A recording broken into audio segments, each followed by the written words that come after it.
There was a man called Hatim al-Tai. He was the chief of a tribe in Najd called Banu Tai, and his son Uday bin Hatim became a Muslim, and he was one of the Sahaba. Hatim al-Tai was known for his generosity, and I remember one of the earliest stories that my mother told me, and I must have been I was definitely under 10, I probably maybe 5 or 6 years old, was the story of Hatim al-Tai. And she used to say Hatim Tai. So the story that my mother told me was that Hatim al-Tai was one day a man, he had a horse. He had a particular stallion which was very famous all over Arabia for its breeding and for its speed and all the noble qualities of a horse. And so Hatim al-Tai was famous as the owner of this horse. So a man came to him once, and his intention was to buy this horse. So he came to his village, he came and met him. And as is the norm in our culture, when you meet somebody, even for a transactional reason, you don't immediately go there and start talking about the transaction. I've come to buy you a horse, I come to buy a car. There is a courtesy involved, and you meet the person, and the person, the other person shows their hospitality to you, and so on. And all of this is part of our culture. So this man went there, and Hatim al-Tai, he came to see him. So Hatim al-Tai invited him home. And as we know, in Islam, a guest has a right to be hosted by you for 3 days. Without question, any guest. So he has a right to be hosted. And so Hatim al-Tai, he hosted him and so on. And at the time of the meal, they had this wonderful roast meat and so on. Now a day passed, 2 days passed, and then the man said to him, I have come here with this intention of requesting you to sell your horse to me. So Hatim al-Tai said to him, for once I wish you had not followed our culture. He said, what do you mean? He said, because we are going through a very difficult time in terms of drought. We're having a massive drought here, and there's no food. And when you came as a guest, he said, the only thing I had was the horse, and I slaughtered the horse for you to eat. And if you had told me you came to buy the horse, I wouldn't have slaughtered the horse. Now see the level of generosity, see the level of the hospitality toward the host, what in Urdu we call mehman nawazi. Another story about Hatim al-Tai, which Marana just told me, is somebody asked him, they said, do you know anybody who is more generous, or have you met anyone who was more generous than yourself? Because Hatim al-Tai was known for his amazing generosity, as I mentioned.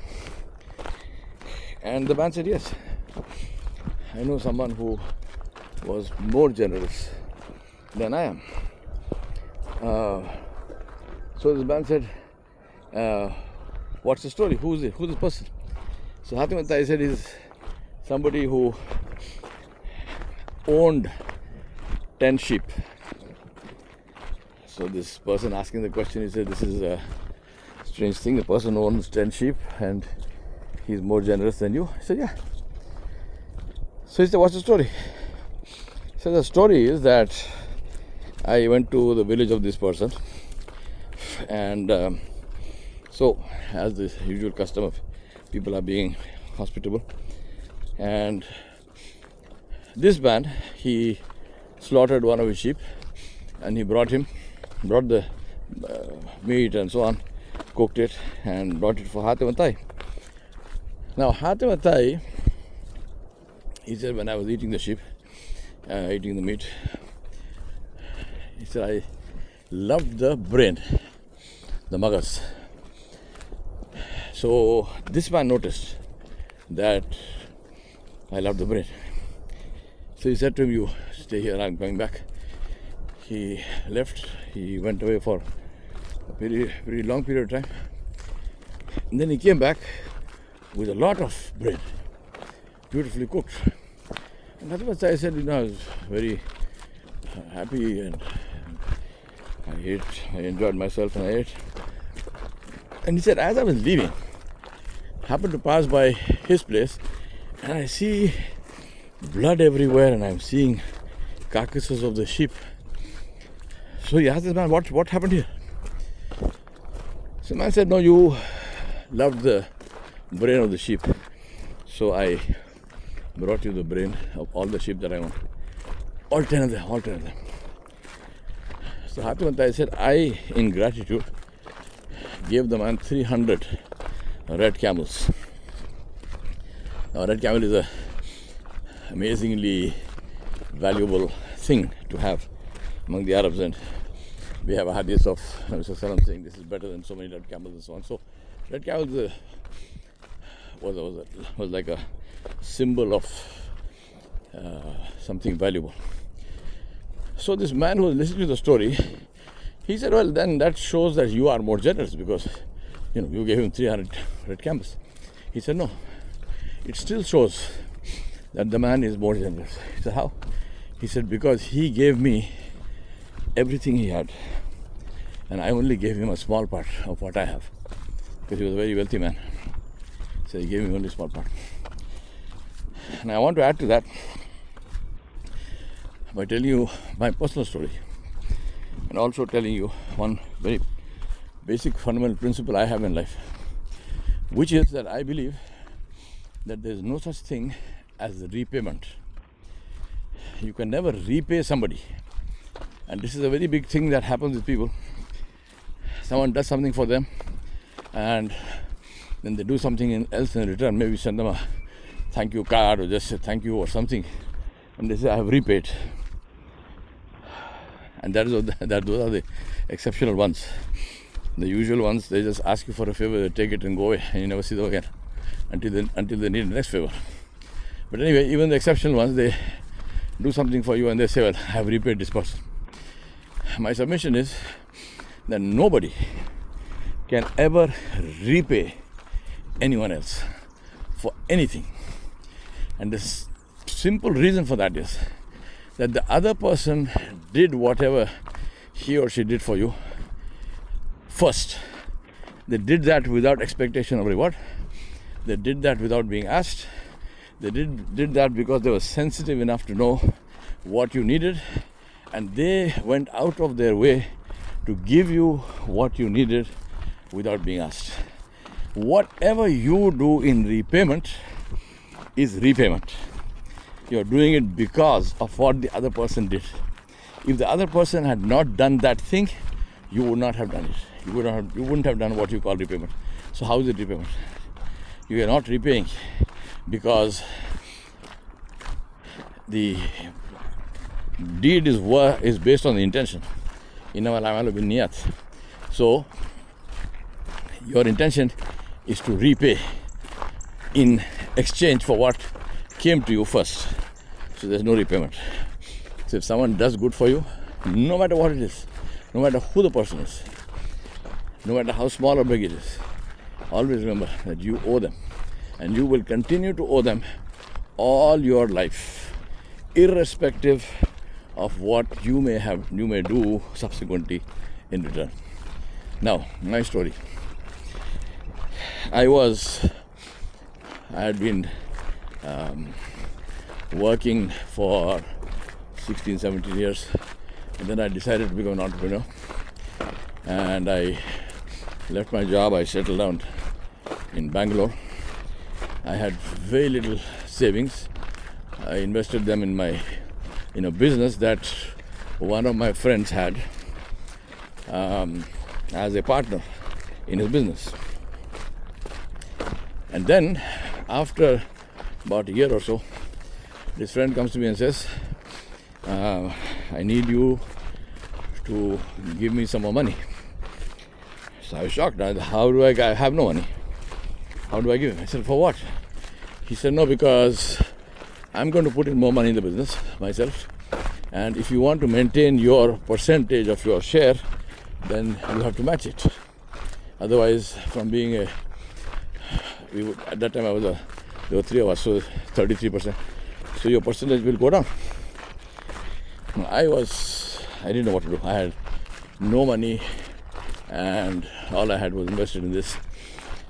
And I was really very distraught because my consulting business at that time, this was in the first year of that, and consulting business also looked like it was going nowhere. Because I was new in the market, I had almost no contacts, no network, and so I was in a bind.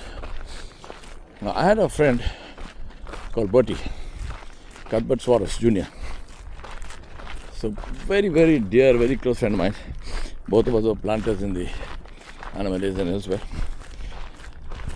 So while this was happening, on a Sunday, Bertie happened to come down from the estates to Bangalore, and he always came to see me, so he came.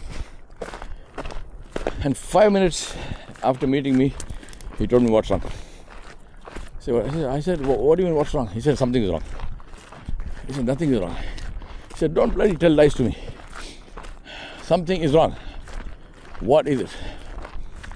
And he literally badgered me until I told him, I said, this is the story. So he says to me, how much do you need? So I said, I need 5 lakhs. He says, he didn't say anything after that. He went away. Next morning, Monday morning, early morning, he comes. He said, come with me. I get into his car and he drives to the bank. And he pulls out, we go to the bank manager's office. He pulls out a bunch of papers and he says to the bank manager, here is the deed of my house. Please lend me 5 lakhs, 500,000 rupees for my friend here. So I grabbed him. I said, what are you doing? I said, are you insane? Because I'm asking you, I need this money for this business. There's no guarantee this business will survive or, prosper or sink or what. And you are giving your house as the collateral for this. Now his house was worth at least 3 times the money that he was asking. So the bank manager is quite happy to loan the money. So I said, bank manager, forget the bank manager. I said, I'm not going to accept this because this is ridiculous. You can't just, you spent, in at least in India, a house is a lifetime thing. You spend your whole life trying to earn enough to be able to build your own house. Now he did that and he's giving this house away just like that. So I refused. I said, no, I will not take it. He tells me, look, what is the good of me having a house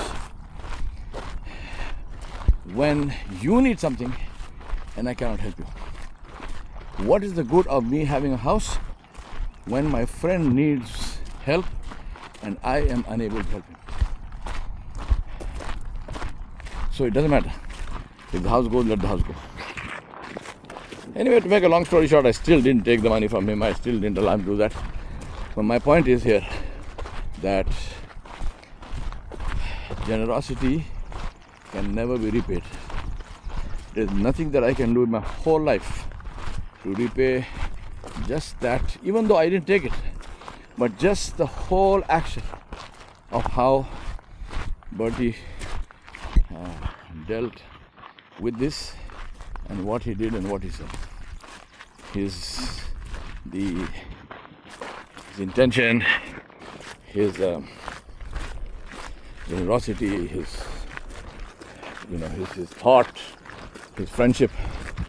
There's no way for me to repay that. And that's why some years after that, when Bertie died, I always say there's a hole in my heart which will never be filled. And that is the hole left by Bertie Swartz. We ask Allah subhanahu wa ta'ala to give us big hearts and to enable us to put ourselves into the shoes of others and to help them, because we need one day the help of Allah.